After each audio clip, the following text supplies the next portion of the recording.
Hello friends, welcome back to our channel. हम कर रहे हैं आपका क्लास 10th की एनसीईआरटी को, जो कि हमने लैंग्वेज ली है हिंदी में। हम ऑलरेडी बहुत सारी चीजों को कर चुके हैं। चैनल पर आप नए हैं तो चैनल को सब्सक्राइब कर लीजिए। यहाँ पर अभी सुबह 10 बजे जो क्लास लगती है वो है आपकी केमिस्ट्री की क्लास है। शाम को 4 बजे आपकी बायोलॉजी भी स्टार्ट हो गई है, तो आप शाम को 4 बजे भी क्लास दे लेना ना भूलें। आपकी कंप्लीट एनसीईआरटी का एक्सप्लेनेशन आपको यहाँ मिल जाएगा। नोट्स के लिए आप कांटेक्ट नंबर, आपको व्हाट्सएप नंबर दे रखा है, आप वहां पर कांटेक्ट करें।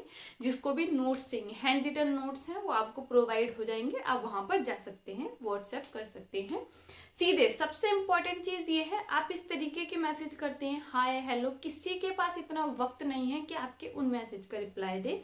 आपने जो भी आपको वर्क काम है, जो भी रिलेटेड आपकी क्वायरी है आपके एग्जाम से, आपकी किसी भी चीज से, मतलब जो एग्जाम से रिलेटेड है, आपकी स्टडी से रिलेटेड है, आप सीधे उसको लिखिए कि आपको नोट्स चाहिए, आपको क्लास के बारे में जानना है। हाय हेलो ये मैसेज नहीं करनी है, ठीक है। अब देखिए, सुबह 10 बजे ना जुड़ना भूलें और शाम को 4 बजे भी जुड़ना ना भूलें। चैनल न्यू है तो चैनल को आपके सपोर्ट की जरूरत है, ज्यादा से ज्यादा शेयर करें। क्वेश्चंस के लिए जो बच्चे यहाँ क्लास 9th 10th के हैं, बहुत अच्छी बात है आपके लिए। तो कंप्लीट सिलेबस आपको एग्जाम का किस तरीके से आपने लिखना है, किस तरीके से क्वेश्चन को अटेम्प्ट करना है, कैसे क्वेश्चन पूछे जाते हैं, सब आपको कराया जाएगा। प्लस जो कंपटीशन की प्रिपरेशन कर रहे हैं उनको क्वेश्चन करना भी बहुत इंपॉर्टेंट है। तो आप जा सकते हैं मेरे दूसरे चैनल, जिसका लिंक आपको डिस्क्रिप्शन में मिल जाएगा, माही बायोलॉजी क्लासेस। इस चैप्टर में हम अभी कर रहे थे रासायनिक अभिक्रियाएं एवं समीकरण, जिसमें हम बहुत सारी चीजों को देख चुके हैं। रासायनिक अभिक्रिया क्या है, समीकरण क्या है, दोनों में अंतर क्या है। फिर हमने देखा संतुलित रासायनिक समीकरण, मतलब किसी भी समीकरण को जब हम उसको लिखते हैं उसको हम संतुलित कैसे करते हैं, उसके चरण थे वो लास्ट में। 7वां देखिए, वो चरण नहीं होता, हम उसको मानते हैं कि चरण है, लेकिन किसी भी रासायनिक अभिक्रिया को बहुत अधिक सूचना पूर्ण बनाने के लिए उसका यूज किया जाता है। जैसे आप बताएं कि हाइड्रोजन ऑक्सीजन मिला, तब क्या बना, आपका वाटर बना। तो ये क्या है, आपको उसमें उसकी स्टेट का, अवस्थाओं का पता होना चाहिए कि हाइड्रोजन सॉलिड था, लिक्विड था या फिर गैस था। तो उसके लिए हम उसको यूज करते हैं।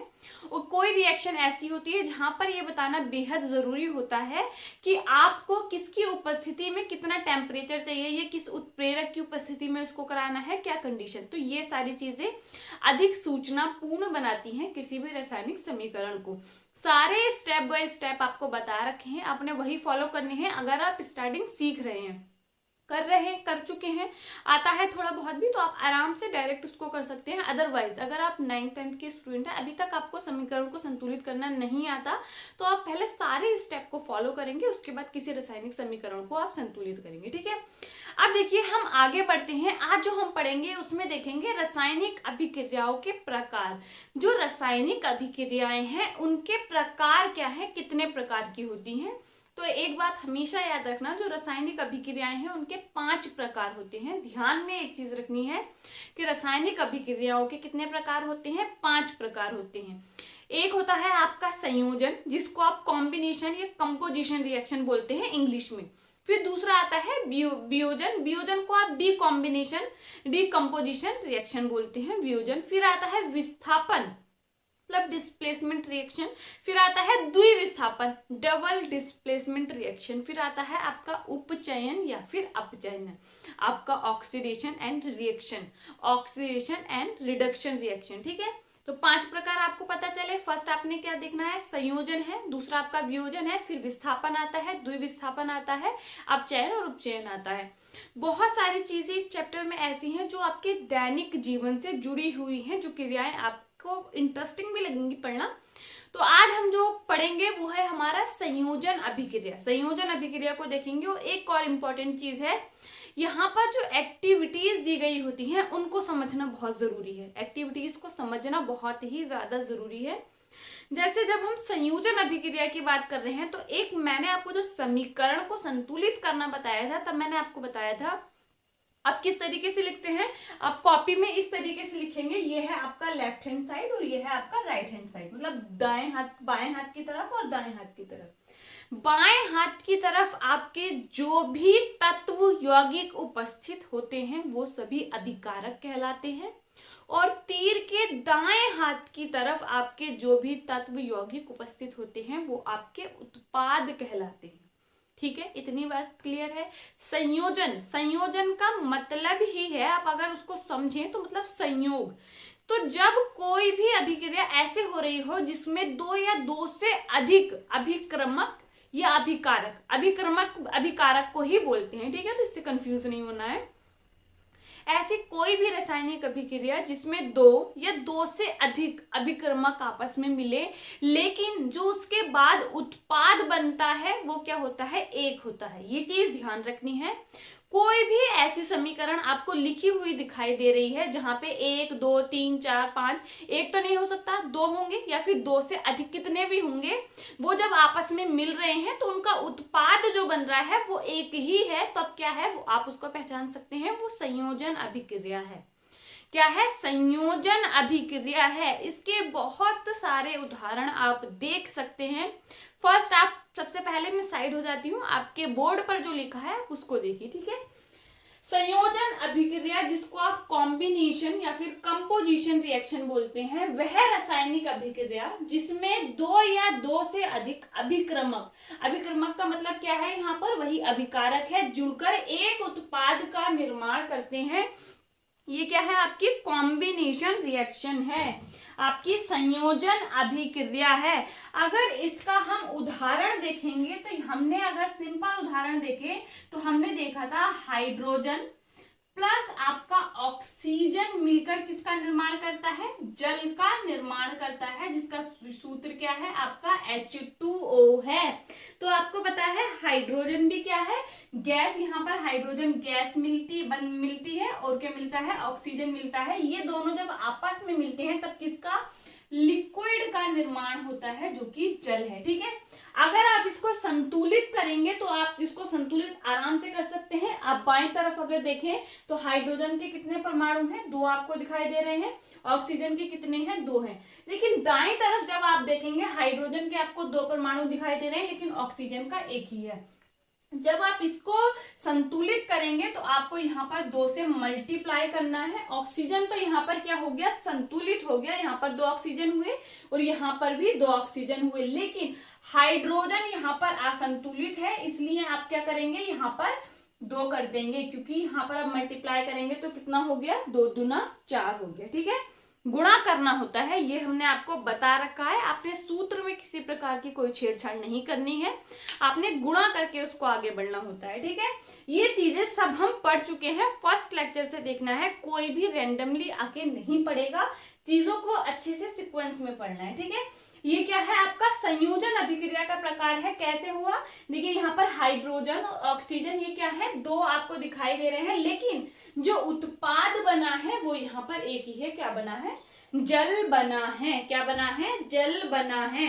इसी प्रकार से हमने आपका स्टार्टिंग में एक उदाहरण वो देखा था जहां पर आपको मैग्नीशियम को जलाना था, मैग्नीशियम का रिबन लेना था और उसको जलाना था। तो वो उसमें देखिए, अगर आप मैग्नीशियम को देखेंगे, मैग्नीशियम का प्रतीक क्या है आपका Mg प्लस, वो कैसे जलेगा, जब ऑक्सीजन प्रेजेंट होगी तभी वो जलेगा।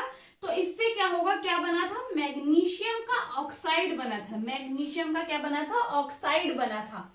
तो यहाँ पर आप देखिए, ये क्या है, आपके 2 अभिक्रमक हैं जिनको आप अभिकारक भी बोल सकते हैं। क्या है, 2 अभिकारक हैं, लेकिन यहाँ पर जो बनने वाला उत्पाद है वो क्या है, एक ही है, जिसको आप मैग्नीशियम ऑक्साइड बोलते हैं।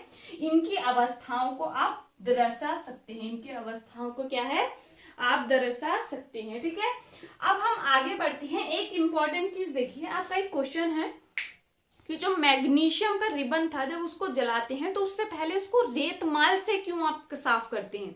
तो देखिए, ये चीज मैं आपको बता दूं, उसको रेतमाल, जो रेतमाल वो होता है जैसे घर में पेंट वगैरह होता है, किसी चीज को घिसने के लिए जो एक कागज का टुकड़ा जैसा रेतमाल उसको बोलते हैं, खुरखुरा टाइप का, साइकिल पंचर वाली जो शॉप होती है उस पर भी वो होता है। रेतमाल से क्या होता है, जो मैग्नीशियम का रिबन है उसको पहले ही क्या है, अगर उसको वह रखा है तो वो क्या करेगा, जो एटमॉस्फेयर में ऑक्सीजन है उससे क्रिया कर लेता है, तो उसके ऊपर क्या होता है, मैग्नीशियम ऑक्साइड की परत जम जाती है जो उसको जलने नहीं देगी।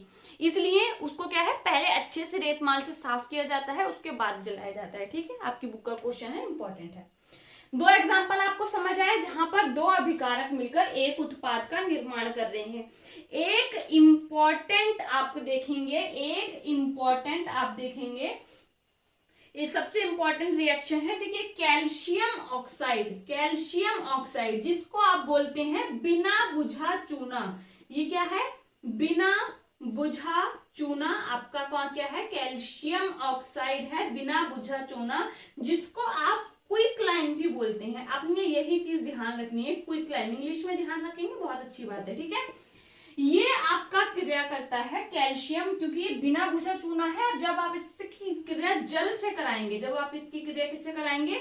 जल से कराएंगे, तब क्या होगा? ये अनबुझे चूने में क्या होगा? कन्वर्ट हो जाएगा, बदल जाएगा, जो बनेगा कैल्शियम हाइड्रोक्साइड, जिसको आप स्लैग्ड लाइम या फिर बुझा हुआ चूना बोल रहे हैं। बुझा हुआ चूना क्यों बोला? क्योंकि इसमें क्या है? अब आपने पानी की मात्रा को मिला दिया है, बुझा हुआ चूना, ठीक है। या आप इसको बोलते हैं स्लैग्ड लाइम, ये भी ध्यान रखना है। अब आगे बढ़ते हैं। ये इंपॉर्टेंट रिएक्शन है, बहुत बार एग्जाम में पूछी गई है, इंपॉर्टेंट है। देखिए ये जो है आपका, यहाँ पर ये जो बुझा हुआ चूना है, जब इसकी क्रिया जल के साथ हुई तब आपका क्या हुआ? बुझा हुआ चूना बना। ये है बिना बुझा चूना। आपने देखा होगा जो बिना बुझा चूना, जिस तरीके से किसी घर में कोई फंक्शन हो या फिर लिपाई पुताई, अब तो बहुत सारे अलग अलग पेंट आ गए हैं बने हुए, लेकिन पहले ये अभी भी बहुत जगह पर ऐसा होता है, इसी सफेद चूने से क्या होता है? सफेदी की जाती है। जैसे रोड, किसी भी कोई भी फंक्शन हो, कोई त्योहार हो, फेस्टिवल है कोई भी, तो आप देखते हैं जो रोड के दोनों साइड होते हैं वहां पर चूने से, एक व्हाइट कलर के पाउडर से इस तरीके से लाइन खींच दी जाती है। अगर किसी के घर में शादी है तो वहां तक और मेन रोड तक ऐसा होता है। या फिर अगर कोई फेस्टिवल है, कोई त्योहार है, तब भी सड़कों पर उसकी दोनों साइड क्या है? लाइन खींच दी जाती है पाउडर से। वो है आपका कैल्शियम ऑक्साइड, जिसको आप बुझा हुआ चूना बोल रहे हैं, अनबुझा चूना बोल रहे हैं, या फिर आप बोल रहे हैं बिना बुझा चूना, ठीक है। जब इसको पेंट करने के लिए आपको किसी को भी इसका पेंट करना है, तो पहले ऐसा होता था, अभी भी होता है बहुत जगह पर, कि इसके क्या है? बाजार से इस पाउडर को लाया जाता है, बहुत बड़े बड़े मतलब स्टोन के जैसे जमा हुआ होता है ना, स्टोन पत्थर का, इस तरीके से मिलता है वो। उसमें जब पानी मिलाया जाता है तो इससे बहुत सारी हीट बाहर निकलती है, ऊष्मा एकदम से गर्म हो जाता है। ये आपका एक्सपेरिमेंट है, आपको मैं समझा रही हूँ, ठीक है। उसमें आप जब पानी मिलाएंगे तो बहुत ऐसे बुलबुले से बनते हुए दिखाई देंगे, बहुत गर्म हो जाता है। इसलिए ज्यादातर ये लोग लोहे की बाल्टी या एल्यूमिनियम की बाल्टी ऐसे बर्तनों में किया जाता है। फिर उसके तुरंत इसको पेंट नहीं कर सकते, क्योंकि ये गर्म होता है, इसलिए इसको घोल कर अच्छे से फिर 2-3 दिन के बाद इसका इस्तेमाल किया जाता है, ठीक है। तो ये जो बनता है फिर जो बाद में, वो क्या बनता है? बुझा हुआ चूना, जो है आपका कैल्शियम हाइड्रोक्साइड, जिसको आप स्लैग्ड लाइम भी बोलते हैं। इसका यूज होता है आपका पेंट करने के लिए। अब आपकी एनसीईआरटी में आपको एक पैराग्राफ में दिया गया है, क्या आप जानते हैं? देखिए जो ये कैल्शियम हाइड्रोक्साइड है, जब इसको सफेदी करने के लिए यूज किया जाता है, तो आप देखेंगे जो अगर किसी दीवार पे इसको पेंट करने के लिए यूज किया गया है, तो वो दीवार तुरंत से आपको सफेद दिखाई नहीं देगी, वो आपको हल्का सा कलर, कहीं जैसे नीला, जैसे वो होता है ना कपड़ों में नील लगा, व्हाइट कपड़ों पे नील जैसा लगाते हैं, इस तरीके से आपको दिखाई देगा। लेकिन 2-4-5 दिन के बाद ये क्या होता है? सफेद कलर में कन्वर्ट हो जाती है। तो ऐसा क्यों होता है? ऐसा इसलिए होता है कि ये जो कैल्शियम हाइड्रोक्साइड है, ये वायुमंडल में उपस्थित आपकी जो कार्बन डाइऑक्साइड है उससे क्रिया करके और क्या कर लेता है? आपका कैल्शियम कार्बोनेट बना लेता है, जो कि आपका अगर देखें तो संगमरमर जो मार्बल होता है ना, उसका भी यही सूत्र है, कैल्शियम कार्बोनेट बना लेता है। जो मार्बल का भी यही सूत्र है, जो आप घरों में आप देख रहे हैं ना मार्बल संगमरमर बिछा होता है, उसका भी यही सूत्र होता है, ठीक है। तो यहाँ पर हम देख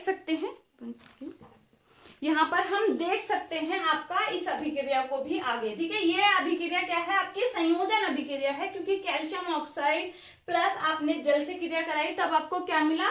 वहां पर जल से क्रिया कराने पर आपको मिला एक कैल्शियम हाइड्रोक्साइड, ठीक है। अब हम आगे बढ़ते हैं, हम दूसरी अभिक्रिया को देखते हैं, जो अभी हमने समझा है कि कैल्शियम हाइड्रोक्साइड, जो आपका कैल्शियम हाइड्रोक्साइड है, वो क्या करता है? आपका कैल्शियम हाइड्रोक्साइड आपका कार्बन डाइऑक्साइड से क्रिया करता है, क्या बनाता है, आपका कैल्शियम कार्बोनेट को बना देता है। क्या करता है, कैल्शियम कार्बोनेट को बना देता है, जिसको आप क्या बोलते हैं, चूना पत्थर बोलते हैं। और आपका संगमरमर का भी सूत्र पूछा जाता है तो वो भी यही है। और जल बनता है, वो जल आपको दिखता नहीं है क्योंकि वो क्या है, भाप में बनकर उड़ जाता है। ठीक है, तो देखिए ये भी आपका किसका उदाहरण हुआ, आपका संयोजन अभिक्रिया का उदाहरण हुआ, क्योंकि उत्पाद जो बन रहा है, मीन वो ये बन रहा है, ये क्या करता है, उड़ जाता है आपका भाप बनकर। तो आपको समझ आया कि वो सफेदी आपको ऐसा क्यों दिखाई देता है, बाद में क्यों सफेद होती हैं वो दीवारें। तो ये आपके एनसीईआरटी का पैराग्राफ है, आप उसको देख सकते हैं अच्छे से समझने के लिए। ठीक है, एक्टिविटी हमने देख ली। अब हम आगे बढ़ते हैं। आपको पूछी जाती है कार्बन के दहन की अभिक्रिया या फिर कोयले के दहन की अभिक्रिया, क्योंकि देखिए कार्बन जो होता है, कोयले में भी आपको कार्बन मिलेगा, तो कोयले के दहन की अभिक्रिया या कार्बन के दहन की अभिक्रिया आपको आपके एग्जाम में पूछी जा सकती है, पूछी जाती है। एक आधी नंबर में आपको ये रिएक्शन देखने को मिल जाएगी। तो कार्बन के दहन की अभिक्रिया को भी आप कैसे अभिक्रिया बोलेंगे, आप उसको बोलेंगे, ये भी क्या है, संयोजन अभिक्रिया का प्रकार है। देखिए कार्बन, ये कोयला का आपको बोल सकते हैं। और दहन कब होगा, जलना कब होगा, जब ऑक्सीजन प्रेजेंट होगी। वो जलना कब होगा, जब भी ऑक्सीजन प्रेजेंट होगी आपकी, तब उसका क्या होगा, जलना होगा। जब ये आपस में बनते हैं तो क्या मिलता है, आपका कार्बन डाइऑक्साइड गैस बनता है। प्लस आपको दिखाई देगा कि यहाँ पर ऊष्मा निकलेगी। ऊष्मा क्या है, बाहर निकलेगी। लेकिन ये क्या है, आपका संयोजन अभिक्रिया का प्रकार है, क्योंकि उत्पाद आपका ये है। ठीक है, प्लस का निशान है ये। ठीक है, तो कार्बन, जब कार्बन या फिर कोयले का दहन होता है, कार्बन का दहन होता है, आपको पूछा जाता है कार्बन के दहन की अभिक्रिया, तो आपको पता होनी चाहिए दहन की अभिक्रिया क्या है आपकी, ये रही। और ये क्या है, एक संयोजन अभिक्रिया का उदाहरण है। क्यों है, क्योंकि यहाँ पर जो उत्पाद बन रहा है वो एक ही है, ऊष्मा उत्पाद नहीं है। ये चीज आपने ध्यान रखनी है। ठीक है, अब देखिए हम आगे बढ़ते हैं और आपको एक बहुत ही इंपॉर्टेंट चीज को समझना होगा, जो है आपका ऊष्माक्षेपी अभिक्रिया। क्या है, ऊष्माक्षेपी अभिक्रिया, जिसको आप इंग्लिश में बोलते हैं एक्सोथर्मिक अभिक्रिया।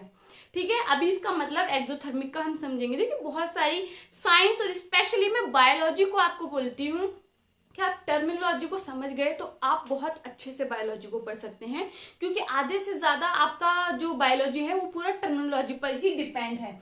तो हम आगे बढ़ते हैं और देखते हैं आपका ऊष्माक्षेपी अभिक्रिया। तो देखिए अभी हमने देखा कि जब कार्बन का दहन हुआ तो क्या हुआ, आपका ऊष्मा निकली, कार्बन डाइऑक्साइड बनी और ऊष्मा निकली।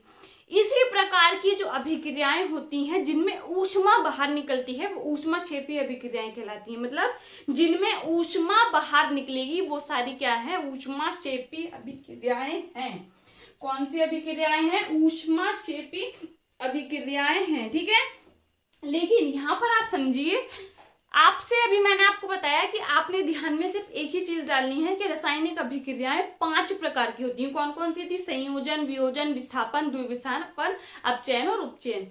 मतलब अभी जो हम पढ़ रहे हैं ऊष्माक्षेपी अभिक्रियाएं, वो रासायनिक अभिक्रियाओं का प्रकार नहीं है, उसका उप प्रकार आप बोल सकते हैं। क्या है, उसका उप प्रकार आप बोल सकते हैं। तो यहाँ पर जो अभिक्रियाएं आप देखेंगे संयोजन अभिक्रिया में, देखिए हम क्या अगला चीज हम इंपॉर्टेंट क्या पढ़ने जा रहे हैं, ऊष्माक्षेपी अभिक्रिया। क्या पढ़ने जा रहे हैं, ऊष्माक्षेपी अभिक्रिया।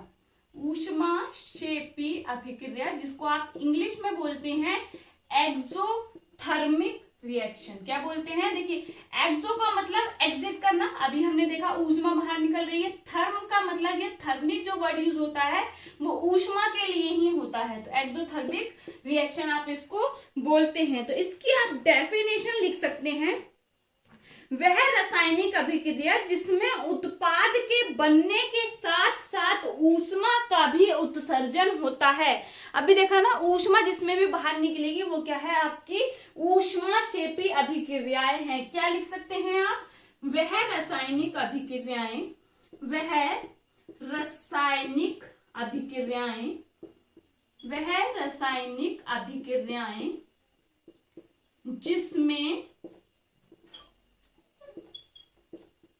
जिसमें उत्पाद के बनने के साथ साथ, उत्पाद के बनने के साथ साथ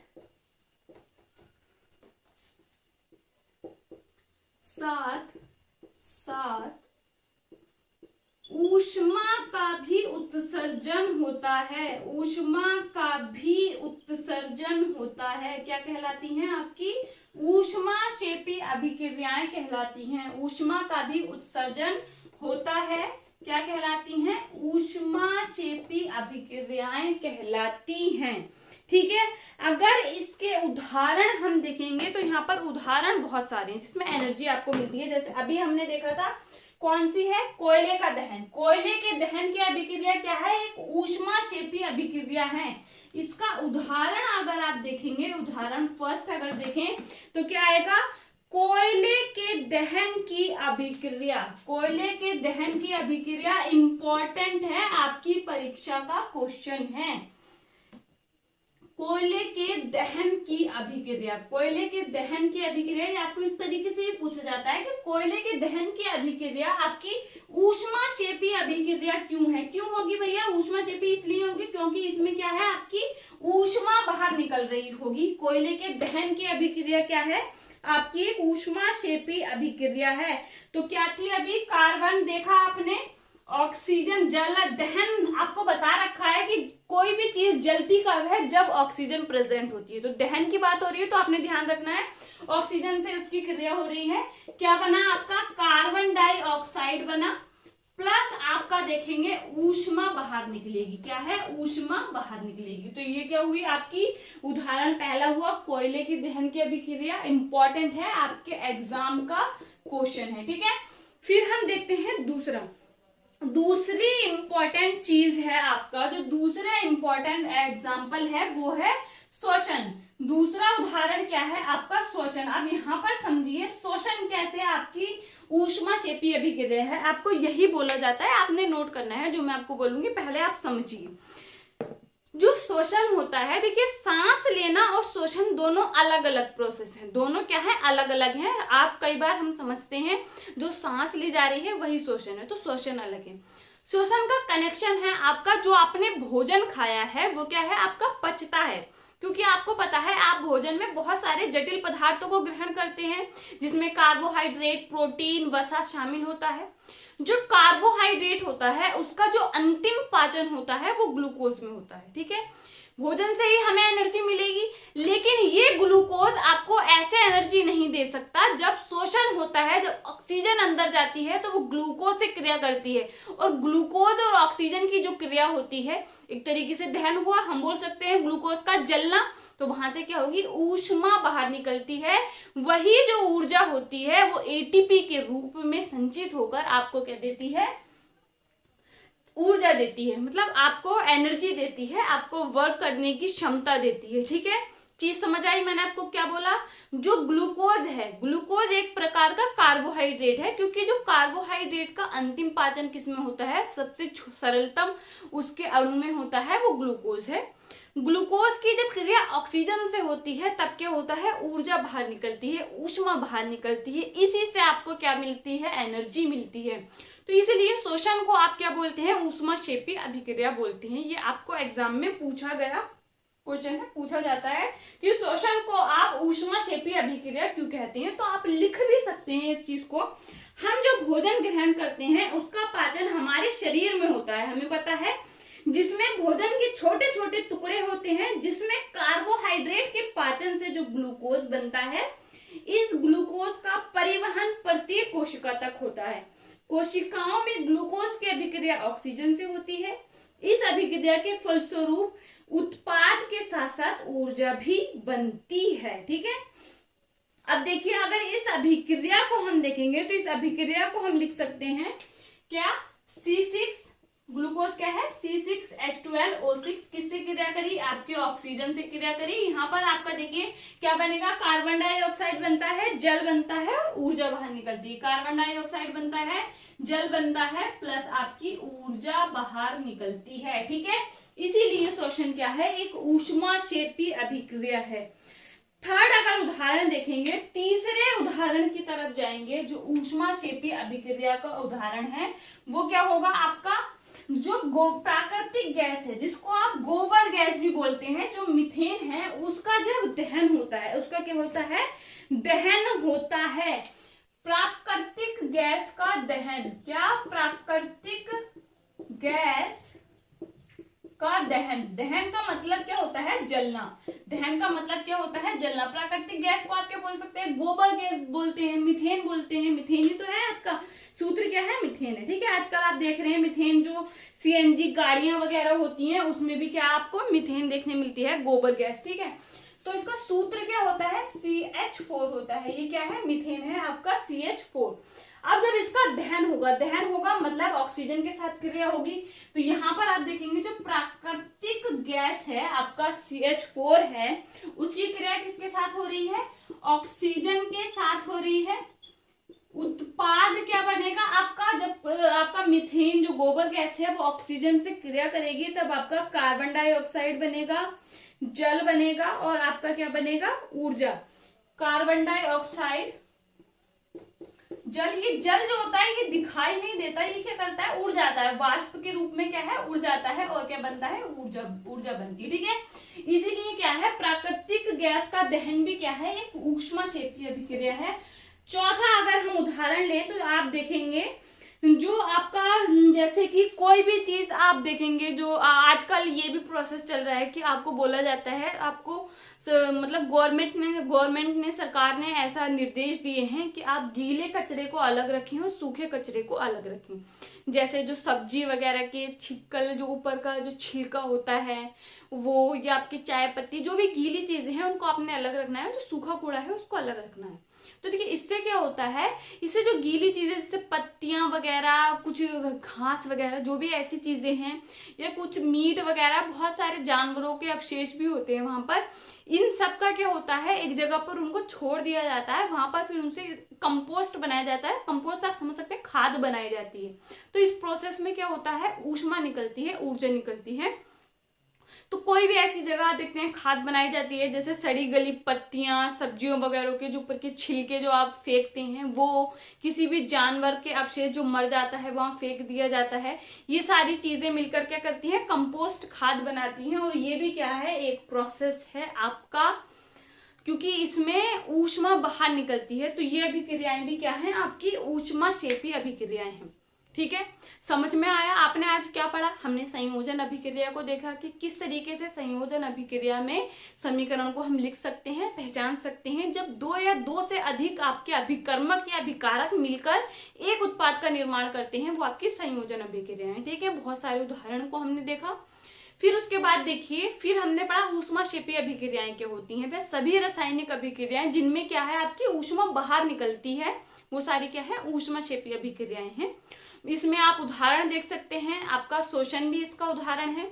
आप देखेंगे गोबर गैस का जलना भी इसका उदाहरण है।